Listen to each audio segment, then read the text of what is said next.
এই পর্যায়ে আমি যে প্রশ্নটি দেখতে পাচ্ছি সেটি হলো, বিয়ের প্রথম রাতের সুন্নত আমল কি কি? অনেক বর বউ বাসর ঘরে 2 রাকাত নামাজ আদায় করেন, বউ বরকে দুধ খাওয়ান, এরকম নানা প্রচলন আছে। কোরআন সুন্নাহ মোতাবেক আমল কি? আমি শীঘ্রই বিয়ে করতে যাচ্ছি, আমার জন্য কল্যাণে দোয়া করবেন।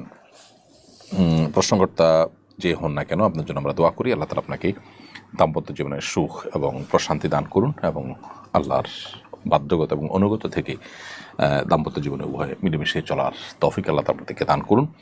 আর আপনার প্রশ্ন উত্তর হলো যে জি, সুগন্ধি ব্যবহার করবেন, এটা উত্তম সন্দেহাতীতভাবে, বিশেষ করে স্বামী স্ত্রীর প্রথম সাক্ষাতে একে অন্যের প্রতি ভালোবাসা এবং আকর্ষণ এটা যেন তৈরি হয়, সেজন্য সুগন্ধি ব্যবহার করা ভালো। আবার একই সাথে স্ত্রীর মাথার অগ্রভাগে হাত রেখে একটা দোয়া পড়া, আল্লাহুম্মা ইন্নী আসআলুকা খায়রাহা ওয়া খায়রা মা ফিহা ওয়া আউযু বিকা মিন শাররিহা ওয়া শাররি মা ফিহা। আল্লাহ, আমার স্ত্রীর মধ্যে যত কল্যাণ আছে, যাবতীয় কল্যাণ, এটা আপনার কাছে আমি চাই, আর কোনো অকল্যাণ থাকলে সেটা থেকে আমি পানাহ চাই, তার ক্ষতি থেকে আমি মুক্তি চাই। এরকম দোয়া পাঠ করা মুস্তাহাব, হাদিসটি রয়েছে। এর বাইরেও স্বামী স্ত্রী উভয়ে দাঁড়িয়ে 2 রাকাত নফল নামাজ আদায় করা বাসর রাতে, সেটাও মুস্তাহাব। অনেক উলামা ইকরাম সেটি করতে আমাদেরকে পরামর্শ দিয়েছেন বিভিন্ন বর্ণনার আলোকে। সো এই কাজগুলো আপনি করতে পারেন এবং আল্লাহ তাআলার কাছে সাধারণ এবং কমন যে দোয়া আছে সেই দোয়াগুলো তো আমরা অনবরত নেককার স্বামী নেককার স্ত্রী পাওয়ার জন্য, যেমন সূরা ফুরকান ৭৪ নম্বর আয়াত, রব্বানা হাব লানা মিন আজওয়াজিনা ওয়া যুররিয়্যাতিনা কুররাতা আয়ুন ওয়াজআলনা লিল মুত্তাকিনা ইমামা, এই জাতীয় দোয়াগুলো আমরা করব ইনশাআল্লাহ তাআলা।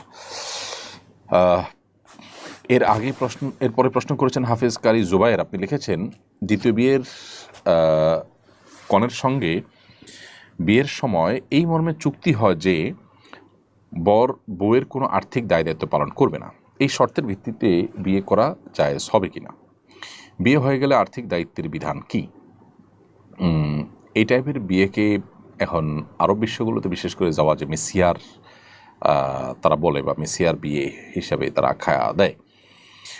যদি কোনো স্ত্রী নিজে থেকে বলে দেন যে আমি আমার যে ভরণ পোষণের ব্যাপার আছে এটা থেকে আমি আমার স্বামীকে দায়মুক্ত করে দিলাম, স্বামীকে যদি তিনি দায়মুক্ত করে দেন তাহলে সেক্ষেত্রে এটা জায়েজ আছে, এটা নাজায়েজ কোনো বিষয় নয়। আমরা নবী করিম সাল্লাল্লাহু আলাইহি ওয়াসাল্লাম স্ত্রীদের মধ্যে একজন স্ত্রীর ক্ষেত্রে আমরা জানি যে তিনি নবী সাল্লাল্লাহু আলাইহি ওয়াসাল্লামকে তার হক আদায়ের ক্ষেত্রে তার যে অন্য স্ত্রীদের সাথে সমান্তরালভাবে তার যে সাথে রাত্রি যাপন করা, তার সঙ্গে দিন কাটানো, এটার যে দায় নবী সাল্লাল্লাহু আলাইহি ওয়াসাল্লামের ছিল স্বামী হিসেবে তার প্রতি, এটা থেকে তিনি নবী সাল্লাল্লাহু আলাইহি ওয়াসাল্লামকে মুক্ত করে দিয়েছেন এবং নবী সাল্লাল্লাহু আলাইহি ওয়াসাল্লাম সেটাকে অ্যাকসেপ্টও করেছেন। অতএব বিয়ের আগে থেকে যদি এরকম কোনো শর্ত দেওয়া হয় এবং উভয় যদি সেটার উপর সম্মত হয় তাহলে সেটি জায়েজ রয়েছে। এরপরে প্রশ্ন করেছেন যে ভাই, তিনি লিখেছেন, ইসরায়েল থেমে নেই, একদিকে গাজাবাসীর উপরে হামলা অব্যাহত রয়েছে, অন্যদিকে সিরিয়ার দিকে হাত বাড়িয়েছে। এ অবস্থা মুসলিম রাষ্ট্রপ্রধান ও জনগণ থেকে কি প্রত্যাশা করেন? দেখুন, গাজা ইস্যুতে আমরা তো আল্লাহর কাছে ক্ষমার অযোগ্য অপরাধ করে ফেলেছি, কি প্রত্যাশা করব? প্রত্যাশার কোনো জায়গা আছে আমাদের? মুসলিম দেশগুলো চরমভাবে ব্যর্থ হয়েছে, তারা ন্যূনতম কোনো দায়িত্ব পালন করতে তারা পারেনি, সক্ষম হয়নি। প্রতিবাদের যে শক্তিটুকু তারা ব্যয় করতে পারতেন, যেটুকু তাদের সাধ্যে ছিল সেটুকু তারা করতে পারেন নাই। নানা কারণে তাদের পিছুটান, দুনিয়ার চিন্তা, আল্লাহর প্রতি ঈমানের দুর্বলতা এবং স্বার্থপরতার মানসিকতা, এই বিষয়গুলো তাদেরকে তাদের দায়িত্ব থেকে অনেক দূরে সরিয়ে রেখেছে। আল্লাহ তাআলা আমাদেরকে মাফ করুন, গাজাবাসীদেরকে উদ্ধার করুন, আমাদেরকে আমাদের দায়িত্ব আল্লাহ তাআলা আদায় করার তৌফিক দান করুন এবং এই যে ওয়ালা পারা মুসলিমদের পরস্পরের জন্য ভালোবাসা, বৈরিতা, পরস্পর আল্লাহর জন্য ভালোবাসা, বৈরিতা এবং মুসলমানদের পরস্পরের প্রতি আন্তরিকতা, সৌহার্দ্য, এটা যেন ইমানের দাবি, ইমানের সাথে রিলেটেড একটা গুরুত্বপূর্ণ বিষয়, এর আলোচনা, এর পর্যালোচনা আমাদের সমাজে ব্যাপকভাবে বাড়াতে হবে। আল্লাহ তাআলা আমাদেরকে এই অপরাধকে মাফ করুন, এই জাতীয় অপরাধকে আল্লাহ তাআলা মাফ করুন, ক্ষমা করুন এবং আমাদেরকে আমাদের দায়িত্বকে যথাযথভাবে পালন করার তৌফিক দান করুন। সাইম ইসলাম আপনি লিখেছেন, ঘুমানোর সময় লুঙ্গি টাকনুর নিচে পরা যাবে কি না? ঘুমানোর সময় লুঙ্গি টাকনুর নিচে যদি চলে যায় তাহলে তাতে কোনো অসুবিধা হবে না। বিগত সপ্তাহে সম্ভবত এই প্রশ্নটি এসেছিল এবং এর উত্তর আমরা দিয়েছিলাম। সাধারণ স্বাভাবিক অবস্থাতে একজন পুরুষের লুঙ্গি, পাজামা, প্যান্ট, চাদর, জুব্বা এগুলো টাকনুর নিচে যেন না যায় সেটা খেয়াল রাখতে হবে। হাদিসে কঠোরভাবে নিষেধ আছে। শোয়ার পরে যদি সেটা চলে যায় তাহলে সেটা আসলে মানুষের একে তো ইচ্ছার বাহিরে, দ্বিতীয়ত এটা সাধারণ এবং স্বাভাবিক অবস্থা নয়, যার কারণে এতে কোনো গুনাহ হবে না ইনশাআল্লাহ তাআলা। তবে স্বাভাবিক অবস্থাতে টাকনুর নিচে যেন আমাদের লুঙ্গি, পাজামা, প্যান্ট ইত্যাদি না যায় সেদিকটা আমাদেরকে খেয়াল রাখতে হবে। রোকেয়া বিনতে হেলাল আপনি লিখেছেন, মুরগির গলার ভেতরে যে সাদা রগগুলো থাকে ওইগুলোকে ফেলে দিতেই হবে। ইসলাম কি এ ব্যাপারে নিষেধাজ্ঞা ইসলামে কি ব্যাপারে নিষেধাজ্ঞা আছে?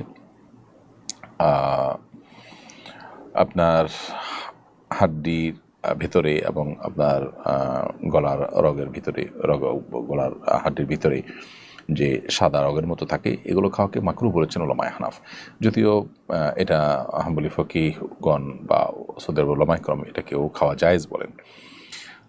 এটাকে হারাম অবশ্য কেউ বলেন না, তবে মাকরু বলেছেন ওলামায়ে আহনাফ। বিভিন্ন ফতোয়ার কিতাবগুলোতে সেটি রয়েছে। এমনি মিজানুর রহমান আদনান আপনি লিখেছেন, এআই দিয়ে তৈরি নারীদের ছবি কি পুরুষের জন্য দেখা জায়েজ, আর পুরুষদের ছবি কি নারীদের জন্য দেখা জায়েজ কিনা? ভাই মিজানুর রহমান, এআই দিয়ে তৈরি করা নারীদের ছবি পুরুষদের জন্য দেখা জায়েজ হবে না। যদিও সেই নারী রিয়েল কোনো নারী নয়, কিন্তু একজন পুরুষের জন্য একজন নারীর দিকে অবলোকন করা, গায়ের মাহরাম নারীর দিকে দৃষ্টিপাত করাটা যে কারণে হারাম সেই কারণটি এখানে বিদ্যমান আছে।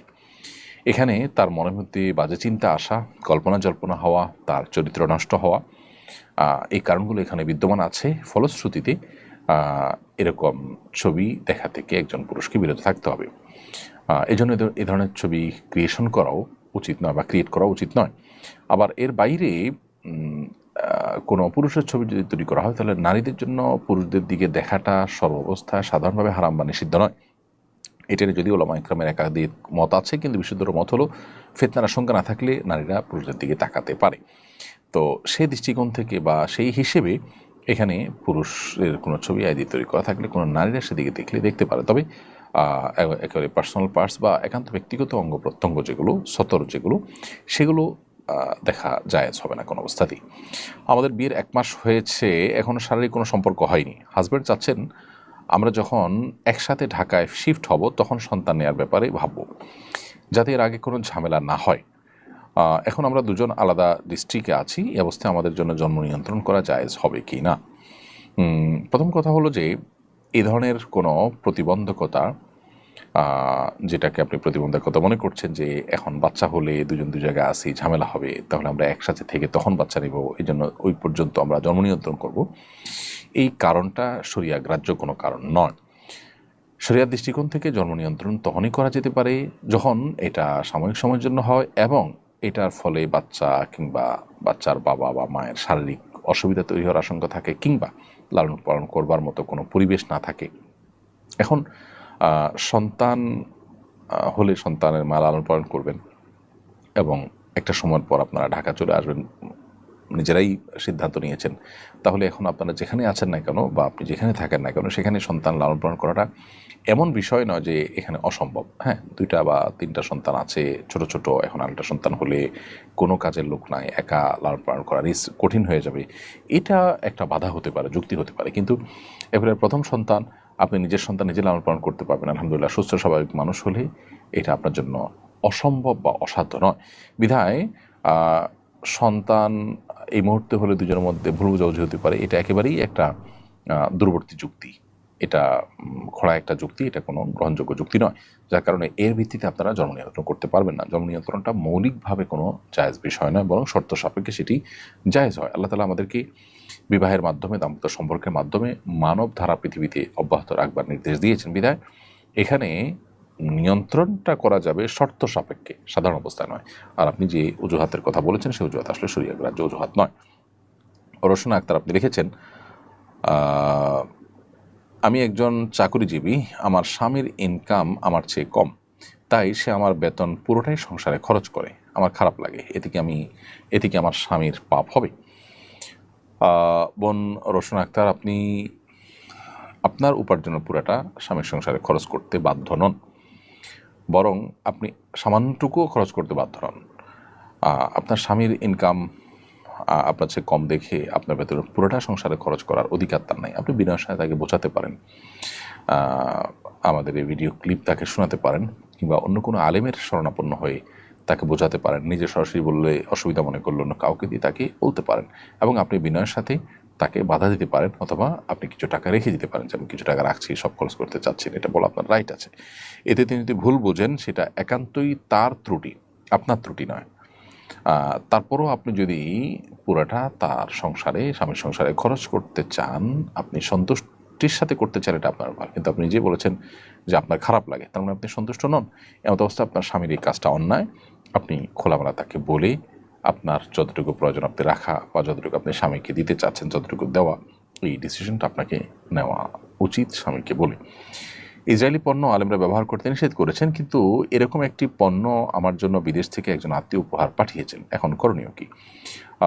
টাকা দিয়ে ওলামায়ে কেরাম এগুলো কিনতে নিষেধ করেন, যাতে করে তাদের প্রত্যক্ষ বা পরোক্ষ কোনো প্রকার সহযোগিতা না হয়, বা তাদের প্রতি আমাদের ঘৃণা প্রকাশের বা অন্যায় কাজকে নিরুৎসাহিত করবার জন্য অন্তত এতটুকু বয়কট আমরা করলাম, সেই জায়গা থেকে ওলামায়ে কেরাম বলে থাকেন। কিন্তু যদি আপনার কাছে জিনিসটা চলে আসে, কেউ আপনাকে দিয়ে দেয়, তাহলে সেক্ষেত্রে আপনি ব্যবহার করতে অসুবিধা নেই। আপনার মালিকারা চলে আসলে আপনি ব্যবহার করতে পারেন। এরপরের প্রশ্ন হলো, বেনামাজি পিতা মেয়ের বিয়েতে অভিভাবক হতে পারবেন কি না? বাবা বেনামাজি হওয়ার কারণে অভিভাবক না হতে পারলে অভিভাবক কে হবেন? বাবা বেনামাজি হওয়ার কারণে বিয়েতে অভিভাবক হতে পারবেন না, ব্যাপারটা কিন্তু সেরকম না। বরং বাবা অভিভাবক হতে পারবেন এবং বিয়ে বিশুদ্ধ হবে। রেজাউল করিম লিখেছেন, একজন আলেম নির্দিষ্ট জেলার নাম উল্লেখ করে অভিশপ্ত জেলা বলেছেন, শরীয়তে কি এমনভাবে বলার সুযোগ আছে? না, মোটেই না। কোনো আলেম হোক বা কোনো দিনদার মানুষ হোক বা কোনো সাধারণ মুসলমান হোক, কারোর জন্য এটা জায়েজ নয় যে কোনো বিশেষ এলাকাকে উল্লেখ করে অভিশপ্ত এলাকা বলা। কোনো ব্যক্তি বিশেষকে অভিশাপ দেওয়া যেখানে জায়েজ নয়, সেখানে পুরো একটা এলাকাকে অভিশপ্ত এলাকা বলা কীভাবে জায়েজ হতে পারে? পুরো এলাকা আল্লাহর পক্ষ থেকে অভিশপ্ত, এটা কি তার কাছে কোনো ওহী নাজিল হয়েছে? এলাকা থেকে আল্লাহর কোনো রহমত নাই, রহমতপ্রাপ্ত মানুষ নাই? এমনকি কিছু মানুষ গুনাহে লিপ্ত, কিছু মানুষ খারাপ কাজে লিপ্ত, এটার কারণে পুরো এলাকাটাকে আপনি অভিশপ্ত বা জেনারেলি আপনি অভিশপ্ত জেলা এটা বলতে পারেন না। যদি কেউ বলে থাকেন, কেউ যদি করে থাকেন, সেটা অবশ্যই অনুচিত। এর পরের প্রশ্ন হলো, ভারতে 8ম শ্রেণীর নতুন ইতিহাস বই প্রকাশিত হয়েছে। Exploring society India and beyond, এই বইটি চলতি সপ্তাহে প্রকাশিত হয়েছে। এই পাঠ্য বইয়ে মোগল সম্রাট আকবরকে সহিষ্ণু কিন্তু বর্বর, আর বাবরকে নিষ্ঠুর বিজেতা এবং আওরঙ্গজেবকে নির্দয় সামরিক শাসক হিসেবে উপস্থাপন করা হয়েছে। ইতিহাসে এই পুনর্লেখন আপনি কীভাবে মূল্যায়ন করবেন? এটা তো আসলে নতুন কোনো বিষয় নয়।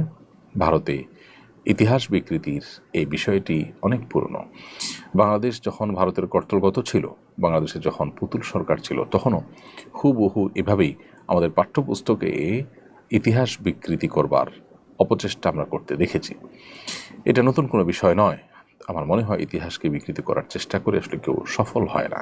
সাময়িকভাবে মানুষের চোখে ধুলে দেওয়া যায়, মানুষকে বিভ্রান্ত করা যায়, কিন্তু সত্য ঠিকই মানুষ একটা সময় জানে। বিধায় এখানে যে উদ্দেশ্যপ্রণোদিতভাবে মুসলিম শাসকদেরকে খারাপভাবে উপস্থাপন করার চেষ্টা করা হয়েছে, সেটা বোঝার জন্য তো পণ্ডিত হওয়ার প্রয়োজন নেই। ভারতবর্ষের ইতিহাসে বহু জালিম শাসক ছিল হিন্দুদের মধ্যে, তাদের সমালোচনা সেভাবে করতে দেখা যায় না। অথচ মুসলমানদের বহু ভালো গুণকে ইগনোর করে, তাদের নামে মিথ্যাচার করে, তাদেরকে নানাভাবে ভিলেন হিসেবে দেখাবার এই প্রচেষ্টা দীর্ঘদিন থেকে ভারতে হিন্দুত্ববাদীরা করে আসছে। আমরা আশা করব যে সাধারণ মানুষ সে দেশের, তারা বিভ্রান্ত হবেন না এবং তারা সঠিক ইতিহাসটা জানার চেষ্টা করবেন, এবং ইতিহাসকে বিকৃত করা বা পুনর্লিখন করা, এর মাধ্যমে ইতিহাসকে পরিবর্তন করার চেষ্টা, এটা আসলে কখনো সফল হয় না, সাময়িকভাবে বিভ্রান্তি তৈরি করতে পারে মাত্র। এরপর তাসনিম তাজিন আপনি লিখেছেন, কি করলে ডিপ্রেশন কমবে? ডিপ্রেশন থেকে রক্ষা পাওয়ার জন্য আমাদের একটা শর্ট ভিডিও আছে ইউটিউব এবং ফেসবুকে, আপনি সেটা দেখে নিতে পারেন। সেখানে আমরা কোরআন হাদিসের আলোকে কিছু পরামর্শ দিয়েছি। প্রথমত, আল্লাহ বলেছেন, আল্লাহ বিযিকরিল্লাহি তাতমাইন্নুল কুলুব, আল্লাহ তাআলার জিকির এটা মানুষ অন্তরকে প্রশান্ত করে। বিধায় অন্য ব্যস্ততা কমিয়ে আল্লাহর সাথে একান্ত যোগাযোগ বাড়ানো, আল্লাহর স্মরণ, আল্লাহর জিকির এটা বৃদ্ধি করা, এটা হবে আপনার ডিপ্রেশন দূর করবার অন্যতম উপায়। দ্বিতীয়ত হলো ডিপ্রেশন, এটা আসলে নৈরাশ্য থেকে আসে। আল্লাহর প্রতি বিশ্বাস যদি কারোর প্রগাঢ় হয়, আল্লাহ রহমান রাহমিন, আল্লাহ সব কিছু করতে পারেন, এই বিশ্বাস যদি কারোর থাকে, তাহলে তার মধ্যে ডিপ্রেশন কাজ করতে পারে না। বিধায় আমাদের ঈমান, আমাদের আল্লাহর প্রতি বিশ্বাস, আস্থা, এগুলো যদি আমরা বাড়াতে পারি, ইনশাআল্লাহ ডিপ্রেশন কমে যাবে। অর্থাৎ ঈমান এবং তাকওয়ার চর্চা বাড়াতে হবে। তৃতীয়ত ইস্তেগফার, আল্লাহর কাছে আপনি নিজের গুনাহ এবং পাপাচারের জন্য যদি ক্ষমা প্রার্থনা করেন, তাহলে সেক্ষেত্রে আল্লাহ তাআলা আপনার ডিপ্রেশন এবং দুশ্চিন্তা দূর করে দেবেন। হাদিসে আসছে, নবী সাল্লাল্লাহু আলাইহি ওয়াসাল্লাম বলেছেন, মাল্লাজিমাল ইস্তিগফার জাআলাল্লাহু মিন কুল্লি দিকিন মাখরাজা ওয়া মিন কুল্লি হাম্মিন ফারাজা। যে ব্যক্তি ইস্তেগফারকে আঁকড়ে ধরবে, অর্থাৎ সবসময় ইস্তেগফার করতেই থাকবে, আল্লাহ তাআলা তাকে সকল সংকটাপন্ন পরিস্থিতি থেকে বের হওয়ার পথ আবিষ্কার করে দিবেন, সকল পেরেশানি থেকে আল্লাহ তাআলা তাকে মুক্তি দান করবেন। এর পাশাপাশি চতুর্থ যে বিষয়টি বলতে চাই তা হলো দুরূদ পাঠ করা। বিশেষ দুরূদ পাঠ করলে সেটাও আমাদের দুশ্চিন্তা, পেরেশানি, ডিপ্রেশনকে দূর করবে ইনশাআল্লাহ, কারণ দুরূদের মাধ্যমেও সেটি হবে বলে হাদিসে রয়েছে। এবং সর্বশেষ বলতে চাই যে বিশেষ দোয়া আছে নবী সাল্লাল্লাহু আলাইহি ওয়াসাল্লামের, আল্লাহুম্মা ইন্নী আউযু বিকা মিনাল হাম্মি ওয়াল হাযান, আল্লাহ আপনার কাছে টেনশন, ডিপ্রেশন, দুশ্চিন্তা থেকে পানা চাই। এই দোয়াটা বেশি করে পড়বেন, ইনশাআল্লাহ আল্লাহ তাআলা আপনাকে হেফাজত করবেন। ইদানিং রাজনৈতিক স্লোগানে অশ্লীল শব্দ প্রয়োগের প্রবণতা বাড়ছে। সক্রিয় প্রায় সব রাজনৈতিক দলেই এটার চর্চা শুরু হয়েছে। রাজনৈতিক ক্ষেত্রে কি অশ্লীলতার ব্যাপারে ছাড় আছে? কোরআন হাদিসের আলোকে জানাবেন। না, প্রশ্নই ওঠে না। রাজনৈতিক ক্ষেত্রে অশ্লীলতার ব্যাপারে ছাড় থাকতেই পারে না। ইসলাম যেটাকে নিষেধ করেছে সেটা অন্য 10 জনের জন্য যেরকম নিষেধ, পলিটিশিয়ানদের জন্য বা পলিটিক্সের সাথে যারা জড়িত তাদের জন্য নিষিদ্ধ। অশ্লীল বাক্য ব্যবহার করা এটা খুবই গর্হিত বিষয়।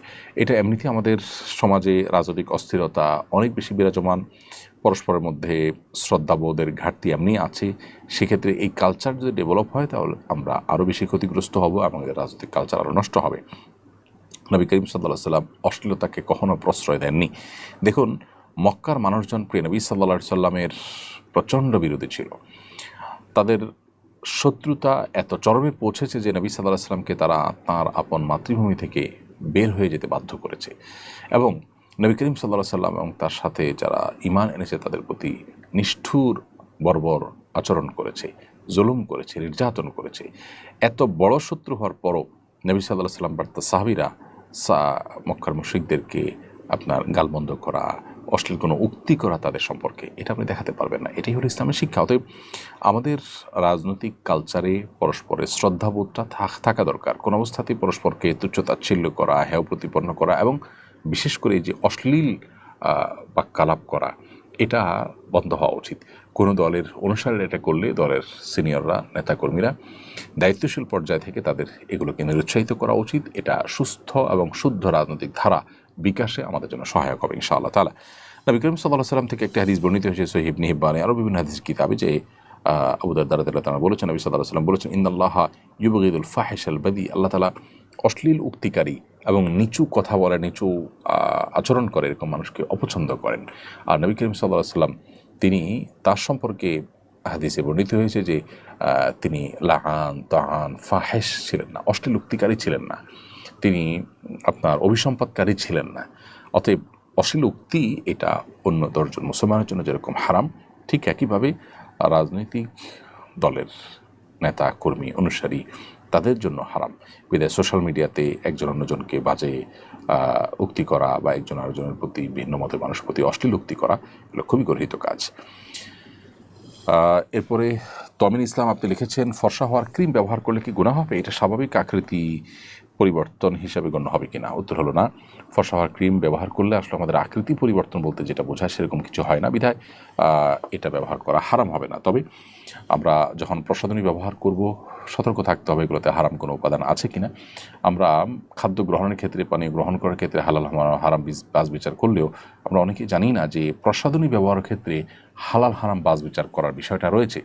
আপনি দেখবেন যে ইয়াহুদি যে পণ্যগুলো বয়কট করার জন্য আহ্বান করা হয়, তাদের পণ্যগুলোর তালিকার মধ্যে সবচেয়ে দীর্ঘ তালিকা হলো এই প্রসাধনী রিলেটেড পণ্যগুলো। এই পণ্যগুলোর মাধ্যমে অনেক হারাম বস্তু আমাদের শরীরে প্রবেশ করানো হয়ে থাকে। আমরা এগুলো যখন ব্যবহার করি, নানাভাবে এগুলো আমাদের শরীরে প্রবেশ করে, আমরা সেই দিকটাকে অনেকে খেয়াল করি না। অতএব সেখানে হালাল হারাম বিষয়টাকে বিশেষভাবে আমাদের বিবেচনা আনতে হবে। তবে মৌলিকভাবে ফর্সা হওয়ার ক্রিম ব্যবহার করাটা নিষিদ্ধ নয়।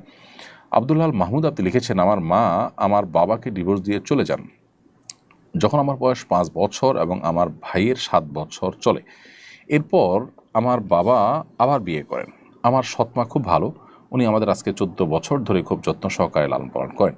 গত 3-4 বছর আগে আমার আপন মা আমাকে বলেন উনি আমাদের কাছে আসতে চান, এখন আমাদের করণীয় কি?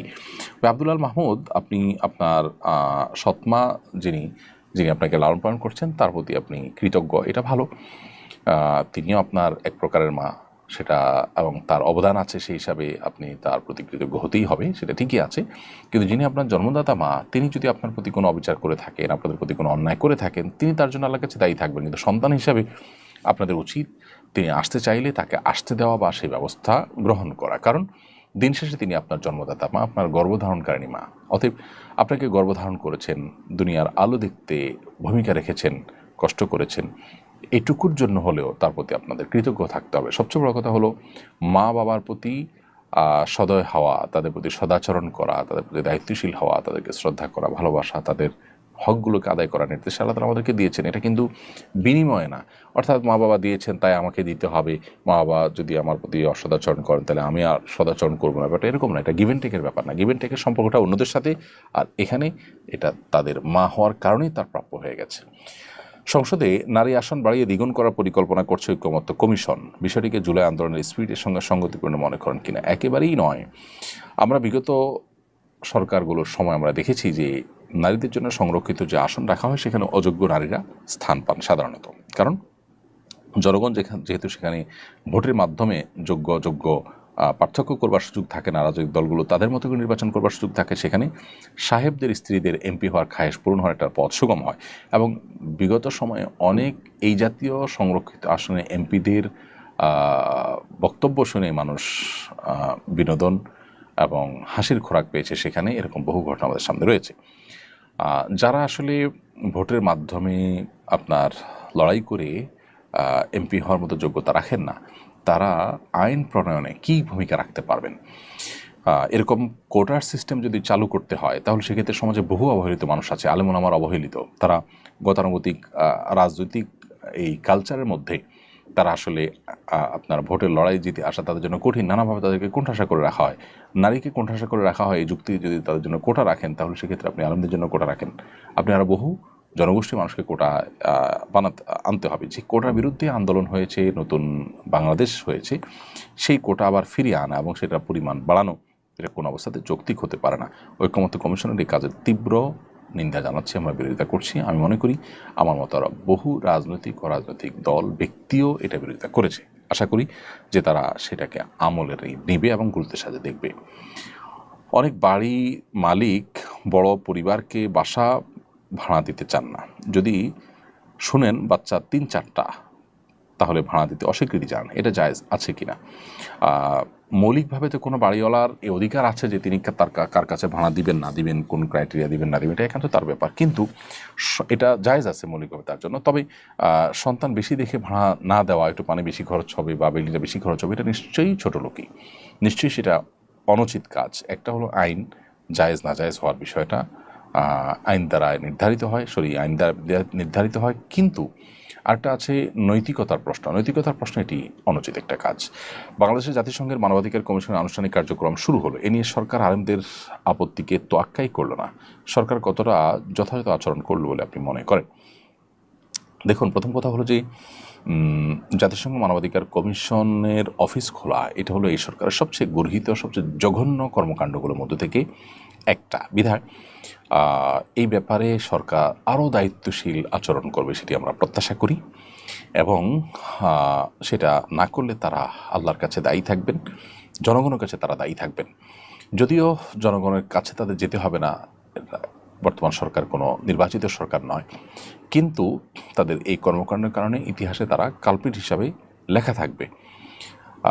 জনগণ তারা বিরোধিতা করতে পারে, ওলামায়ে কেরাম সচেতন নাগরিকরা তারা বিরোধিতা করতে পারে, তারা বিরোধিতা করেছেন এবং বোঝাবার চেষ্টা করেছেন সরকারকে যে এটা আমাদের জন্য ভালো কিছু বয়ে আনবে না। কিন্তু আমরা জানি যে এনজিও বেস যে সরকার, সুযোগ পেয়ে বিশেষ করে শেষের দিকে এসে তারা তড়িঘড়ি করে তাদের অনেক এজেন্ডা, বিদেশিদের অনেক এজেন্ডাকে তারা বাস্তবায়ন করার জন্য কাজ করছেন, তারা দেশের মানুষের জন্য অনেকেই কাজ করছেন না। তো এই কাজটি সেরকম একটি কাজ। সরকারের এই আচরণ, অন্যায় আচরণ, গর্হিত আচরণ, এর আমরা বিরোধিতা করছি এবং তীব্র নিন্দা জানাচ্ছি। অনেক বাড়ির মালিক, সরি এটার উত্তর দিয়েছি। জান্নাতুল ফেরদাউস আপনি লিখেছেন, মা বাবার মধ্যকার সম্পর্ক ভালো না, কাউকে কিছু বলতে ভয় পাই, কি করণীয়? মা বাবার মধ্যে সম্পর্ক যদি ভালো না থাকে, আপনি ভালো করার চেষ্টা করবেন এবং আপনি বিনয়ের সাথে তাদের সাথে উভয়ের সাথে সুন্দর আচরণ করবেন। তাদের মধ্যকার সম্পর্ক ভালো না, সেইখানে সন্তান হিসাবে আপনি প্রবেশ করে তাদের সাথে বেয়াদবি কারোর সাথে আপনি করতে পারেন না। পারলে তাদেরকে মিল করার চেষ্টা করবেন, তৃতীয় পক্ষকে এঙ্গেজ করার চেষ্টা করবেন, কিন্তু কোনো অবস্থাতে আপনি নিজে ভূমিকা নিতে গিয়ে কারোর প্রতি বেয়াদবি করবেন না। বিনয়ের সাথে আপনি কোনো উদ্যোগ নিতে চাইলে সেটা আপনি অবশ্যই নিতে পারেন। শান্ত ইসলাম লিখেছেন, জুমার দিনে মৃত ব্যক্তির জন্য মসজিদে মিষ্টি দিয়ে দোয়া চাওয়া হয়, তখন ইমামের সাথে মোনাজাত করা যাবে কিনা? প্রথম কথা হলো যে মসজিদে মিষ্টি দিয়ে দোয়া চাওয়ার এই কালচারটা সঠিক কোনো কালচার নয়। মৃত ব্যক্তির জন্য দোয়া, এটার কোনো বিনিময়ে দেওয়া উচিত নয়। আপনি যদি বলেন যে এটা আমি এমনি মানে সওয়াবের উদ্দেশ্যে খাওয়াচ্ছি, তাহলে সেটা মসজিদে কেন? এখানে তো দোয়ার জন্য বলেছেন, ভালো কথা। আপনি বস্তিতে বহু রাস্তায় বহু গরিব মানুষ আছে, সেখানে দেন। তো এখানে দেয়াটা মূলত দোয়ার এক ধরনের বিনিময়ের মতো, যেটা না জায়েজ। আর দ্বিতীয়ত হলো যে মসজিদে এ ধরনের মিষ্টি বিতরণের যে কালচারটা, সেটা আসলে এটা দৃশ্যত বিনিময়ের মতোই দেখায়। আর যদি বলেন যেটা মসজিদে আগত মুসল্লিদেরকে আমি খাওয়াচ্ছি মুর্দাকে সওয়াবের আশায়, তাহলে সেটা ইসলামের সওয়াবের উদ্দেশ্যে মানুষকে খাওয়ানো জায়েজ আছে, সেটা সেই যুক্তিতে জায়েজ হতে পারে। আর আপনি দোয়াতেও সামিল হতেই পারেন, দোয়া তো করতেই পারেন মুর্দার জন্য, সেটা ভিন্ন বিষয়। বইনা এডি থেকে আপনি লিখেছেন, আমার স্বামীর বিধবা ভাবি এবং তার 21 বছরের একজন ছেলে আছে। এতদিন আমরা একসাথে থাকতাম, কিন্তু এখন আমাদের পরিবারের সন্তান নিয়ে একসাথে থাকা সম্ভব হচ্ছে না। আমরা আলাদা থাকতে চাই, এতে কি আমাদের গুনাহ হবে? আপনার স্বামীর বিধবা ভাবি, অর্থাৎ আপনার যা তিনি আছেন, তার সাথে আপনি একসাথে বসবাস করছেন। এখন পর্দাপোশিদার অসুবিধা হবে এই কারণে যদি তার থেকে পৃথক হয়ে যান, তো সেটা মৌলিকভাবে কোনো নাজায়েজ বা অন্যায় কাজ নয়, সেটা আপনারা করতেই পারেন। বরং গুনাহ থেকে বাঁচার জন্য পৃথক হওয়াটাই নির্দেশিত। এছাড়া মেহরাব হোসেন এম আপনি লিখেছেন, নামাজের মধ্যে হাঁচি এলে নামাজ হবে কি না, এই সময় করণীয় কি? হাঁচি যদি আসে, নামাজ হয়ে যাবে। হাঁচি আসলে নামাজ হবে না এমন কোনো কথা নেই। হাঁচি আসলে হাঁচিটিকে থামানোর চেষ্টা করবেন,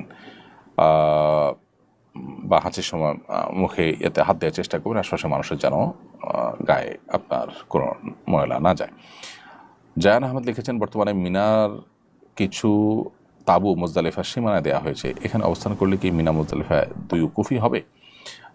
মিনার তাঁবু যদি মুজদালিফায় দেওয়া হয়, তাহলে সেক্ষেত্রে ওই তাঁবুতে মুজদালিফা রাত্রি যাপন নিয়তে থাকলে সেটাও হবে, আবার মিনা রাত্রি যাপন নিয়তে থাকলেও সেটাও হবে। কারণ মিনা ফুল হয়ে যাওয়ার পর তাঁবুটা যেতে যেতে মিনা মুজদালিফা পর্যন্ত গিয়েছে, ওইটা মিনার অন্তর্ভুক্তি হবে, যেহেতু মিনাতে আর কোনো জায়গা নেই। বিধায় ওই তাঁবুতে আপনি মিনা রাত্রি যাপন নিয়তে থাকলে সেটা আদায় হবে, আবার মুজদালিফা রাত্রি যাপন নিয়তে যদি থাকার সুযোগ থাকে, সেটা থাকলেও আপনার আদায় হয়ে যাবে। আফিফা আফরিন আপনি লিখেছেন, আমার স্বামী সুস্থ সন্তানের জন্য 10টা গরু দেওয়ার নিয়ত করেছিল। আমরা দেশের বাহিরে থাকি, এই 10টা গরু কাকে কিভাবে দিতে হবে, বা গরুর সমপরিমাণ টাকা কাউকে দেওয়া যাবে কিনা? আপনার স্বামী সুস্থ সন্তানের জন্য 10টা গরু দেওয়ার যদি মানত করে থাকেন, তাহলে সেটা আবশ্যক হবে। নিয়ত করেছেন, নিয়ত এবং মানতের মধ্যে পার্থক্য আছে। যদি আল্লাহ আমার এই কাজটা হয়, তাহলে আমি এতগুলো গরু গরিব দুঃখীদেরকে দান করবো বা খাওয়াই দিব, এটা কি বলে মানত। মানত করলে সেটা পুরা করা জরুরি হবে যদি মানত শরিয়া সিদ্ধ হয়, আর নিয়ত করলে সেটা পুরা করা জরুরি না। এখন নিয়ত যদি করে থাকেন সন্তান সুস্থ হলে বা সন্তান যেন সুস্থ হয়, তাহলে আমি এটা, সন্তান যেন সুস্থ হয় আল্লাহ আমি এটা করব। সুস্থ হলে আমি করবো এটা না, সন্তান সুস্থ হোক বা না হোক আমি এটা করব, আল্লাহ আপনি আমার সন্তানকে সুস্থ করে দিন, এরকম নিয়ত করলে সেটা আপনি দান করবেন। এখন নিয়তটা কী ধরনের ছিল, কী নিয়ত করেছেন, সেটা আসলে এখানে নির্ভর করবে, সেটার উপরে পুরো সিদ্ধান্তটা। তাহলে আমরা পুরো নিয়তটা না জানলে মন্তব্য করতে পারছি না। পার্টিকুলার এই কেসে আসলে বলা কঠিন যে তিনি তা কী করবেন, এই জন্য ডিটেল তার নিয়তটা খোলাসা করতে পারে, সেটা কি মান্যতের ক্যাটাগরিতে ছিল নাকি নিয়তের ক্যাটাগরিতে ছিল, এবং নিয়তে তিনি কী বলেছেন। সরি, নিয়ত করলে তো তিনি এটা যে কোনোভাবে ব্যয় করতে পারেন, 10টা গরু 10 জন গরিবকে দান করা, 10টা গরু জবাই করে গোশত দিয়ে দেওয়া, বা যে কোনো কিছু করতে পারেন নিয়ত করলে। আর নিয়ত যদি পুরো নাও করেন, গুনাহগার হবেন না। মানত করে থাকলে যেভাবে মানত করেছেন সেভাবে তাকে করতে হবে, যদি মানত বিশুদ্ধ হয়ে থাকে। এমনি তোফাইল আপনি লিখেছেন, আমি অনেক কাজে আল্লাহর কসম করেছিলাম, তারপরে রাখতে পারি নাই, এতে কি আমার পাপ হবে? কি আমল করলে পাপ থেকে মুক্তি পাবো? আপনি কসম করে থাকলে কসমের কাফারা দিতে হবে, যদি কসম ভঙ্গ করে থাকেন, কসম যদি রক্ষা না করে থাকেন। আর কসমের কাফারা হলো আপনি 10 জন মিসকিনকে খাবার খাওয়াবেন কিংবা 3টা রোজা রাখবেন। যতটা কসম ভঙ্গ করেছেন ততগুলোর জন্য আপনাকে কাফারা দিতে হবে। এভাবে প্রেমে পড়া বারণ এআইডি থেকে আপনি লিখেছেন, ভগ্নিপতি কি শালীকে বিয়ে করতে পারবে কিনা? না, ভগ্নিপতি শালীকে বিয়ে করতে পারবেন না। বিশেষ করে শালীর বোন নিজের স্ত্রী থাকা অবস্থায় যদি বোনের সাথে তালাক হয়ে যায়, বিচ্ছেদ হয়ে যায় বা বোন মারা যায়, তখন শালীকে বিয়ে করতে পারবেন। মোহাম্মদ রিয়াজ লিখেছেন, আমার বয়স 17, আমি বাবরি চুল রাখতে পারবো কিনা? হ্যাঁ, অবশ্যই রাখতে পারেন। লিয়া আক্তার লিখেছেন, আমার খুব ইচ্ছা করে একবার আমার স্বামীর কবরটা ছুঁয়ে দেখি, আমি কবরস্থানে যেতে পারবো কিনা? মেয়েদের জন্য কবরস্থানে যাওয়ার পরে ফুকাহা একরামের বিশুদ্ধ মত হলো যে তারা কবরস্থানে প্রবেশ করবেন না। একান্ত কবরের কাছে, ওয়ালের বাইরে থেকে আপনি দেখতে পারেন, জাস্ট আবেগের কারণে তাদের কবরস্থানে না যাওয়াই উচিত। বাহির থেকে আপনি দোয়া করবেন। এটা নানা কারণে হাদিসের নিষেধাজ্ঞাটি বর্তায়। এর মধ্যে একটা হলে মেয়েরা অনেক বেশি আবেগী হয়ে পড়েন এবং সেখানে একটা বাজে দৃশ্যের বা অনেক দৃশ্যের অবতারণা হতে পারে, অথবা সেখানে পুরুষরা অনেক বেশি কবরস্থানে যেয়ে থাকেন, সেই ভিড়ের মধ্যে মহিলারা গেলে তাদের প্রাইভেসি নষ্ট হতে পারে। নানা কারণে শরীয়তের এই নিষেধাজ্ঞাটা আরোপ করা হয়ে থাকতে পারে। মমস সিক্রেট এআইডি থেকে আপনি লিখেছেন, কসমের কাফারা রোজা কি ধারাবাহিক রাখতে হয় নাকি আলাদা আলাদা রাখলেও চলবে? আলাদা আলাদা রাখলেও চলবে, ধারাবাহিকতার কোনো শর্ত নেই। মহিনুদ্দিন লিখেছেন, আমি একজন হিন্দু ভাইকে কিছু টাকা দেনা আছি, অনেক খোঁজাখুঁজি করার পরেও উনি কিংবা ওনার পরিবারের কোনো খোঁজ খবর পাচ্ছেন, এখন আমি কী করতে পারি? যদি খোঁজ পাওয়ার কোনো সম্ভাবনা না থাকে, আপনি এই টাকা দান করে দেবেন সওয়াবের নিয়ত ছাড়া। আফিয়া ইসলাম লিখেছেন, ইন্টারমিডিয়েট পর্যায়ে চতুর্থ বিষয় হিসাবে সংস্কৃত নিয়েছিলাম, কিন্তু কিছু অনুবাদে মনে হচ্ছে হিন্দুদের দেবীকে আল্লাহর সাথে তুলনা করা হয়েছে। এগুলোতে কি গুনাহ হবে? পরিবর্তন করে ফেলা উচিত? ইন্টারমিডিয়েট পর্যায়ে আপনার পড়ালেখা করতে গিয়ে আপনি এই যে পরিস্থিতির শিকার হয়েছেন বলে আপনি বলেছেন, সেগুলো সন্দেহাতীতভাবে বিশ্বাসের জায়গা থেকে করলে তো ইমানে যাওয়ার মতো বিষয় থাকবে। হিন্দু দেবীকে নাউজুবিল্লাহ আল্লাহর সাথে তুলনা করার এই বিষয়টাকে আপনাকে ঘৃণা করতে হবে। পরীক্ষার হলে আপনার এটার উত্তর দেওয়া ছাড়া কোনো উপায় নাই, সেই জায়গা থেকে আপনি আপনার যদি লিখে থাকেন তাহলে সেক্ষেত্রে ইমান হয়তো যাবে না, কিন্তু এটা গুনাহ হবে, সন্তানদের ব্যাপারে তওবা করা উচিত। পরিবর্তন করার সুযোগ থাকলে তো অবশ্যই পরিবর্তন করে ফেলা উচিত, যেহেতু এখানে গর্হিত কাজ করার প্রয়োজন হচ্ছে। এমকে মাকসুদুর রহমান লিখেছেন, কোনো হিন্দু যদি কোনো মুসলিমকে টাকা দিয়ে বলে তুমি এ টাকা দিয়ে কোরবানি করো, তাহলে এ টাকা দিয়ে কোরবানি করা যাবে কিনা?